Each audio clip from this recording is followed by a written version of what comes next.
Hi అండి, నమస్తే. అందరూ ఎలా ఉన్నారు? నేను Swathi. Welcome to Swathi Prasad's blooming kitchen garden. ఈ వీడియోలో వంకాయ మొక్కను పెంచుకునేటప్పుడు తీసుకోవాల్సిన జాగ్రత్తలు, కొన్ని టిప్స్ గురించి, ఇంకా వీటికి వచ్చే పెస్ట్స్, వాటిని తగ్గించుకోవడానికి మనం యూస్ చేసే పెస్టిసైడ్స్, ఇంకా ఫ్రూటింగ్ బాగా రావడానికి యూస్ చేసే ఫెర్టిలైజర్స్ గురించి మాట్లాడుకుందామండి.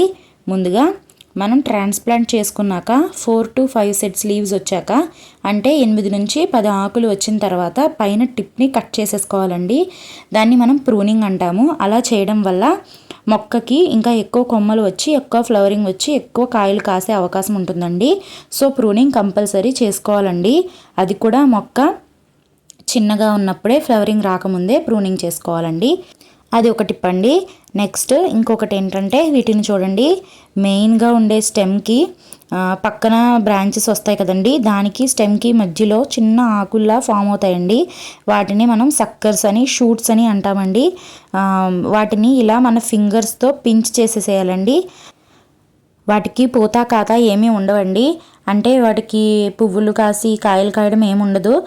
సో వాటిని మనం ఎంకరేజ్ చేయకూడదండి. ఇంకా బ్రాంచెస్కి కింద కూడా వస్తాయండి ఆకుల్లాగా.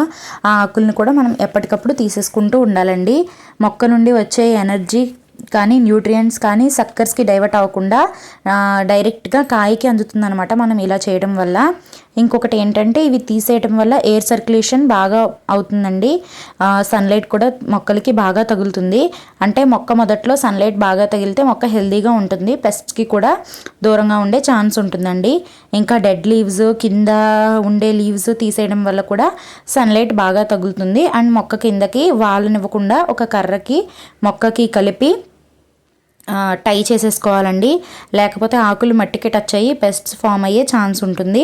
సో ఇంకా పెస్ట్స్ విషయానికి వస్తే, మిల్లీ బగ్స్, ఎఫిడ్స్, కాయ దొలిచే పురుగు, కాండం దొలిచే పురుగు, పిండి పురుగు, ఇంకా అక్షంతల పురుగులు, ఇలాంటివి అటాక్ అవుతూ ఉంటాయండి.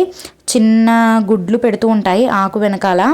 మనం ఆకుని వెనక్కి తిప్పి చూసుకున్నట్లయితే, అప్పుడు మనం ఆ ఆకుని తీసి దూరంగా పడేయడం వల్ల అలాంటి వాటికి దూరంగా ఉండొచ్చు. ఎక్కువగా ఉంటే పెస్టిసైడ్స్ యూస్ చేసుకోవాలండి.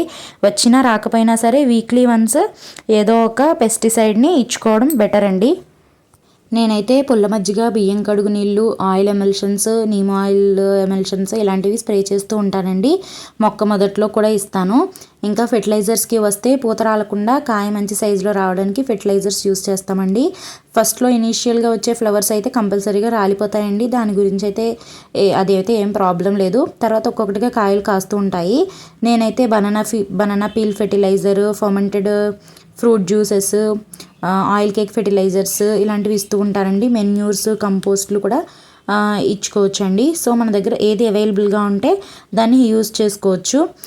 నేనైతే ఎక్కువగా బనానాతో చేసిన ఫర్మెంటెడ్ ఫ్రూట్ జ్యూస్ ఇస్తూ ఉంటానండి. ఆయిల్ కేక్స్ ఇస్తాను. పుల్ల మజ్జిగ, పెస్టిసైడ్గా పుల్ల మజ్జిగ ఇస్తూ ఉంటాను. సో మన దగ్గర ఏది అవైలబుల్గా ఉంటే అది ఇచ్చుకోవచ్చండి. అంతేనండి ఈ వీడియోలో నాకు తెలిసి మీకున్న డౌట్స్ని క్లియర్ చేశానని అనుకుంటున్నాను. ఒకవేళ ఏదైనా డౌట్ ఉంటే కమెంట్ సెక్షన్లో కమెంట్ చేయండి. మీరు కూడా గార్డెనింగ్ ఇంకా స్టార్ట్ చేశారా లేదా అనేది కూడా కమెంట్ చేయండి.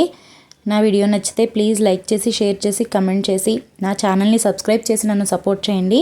హ్యాపీ గార్డెనింగ్ అండి. Thanks for watching. బాయ్ అండి.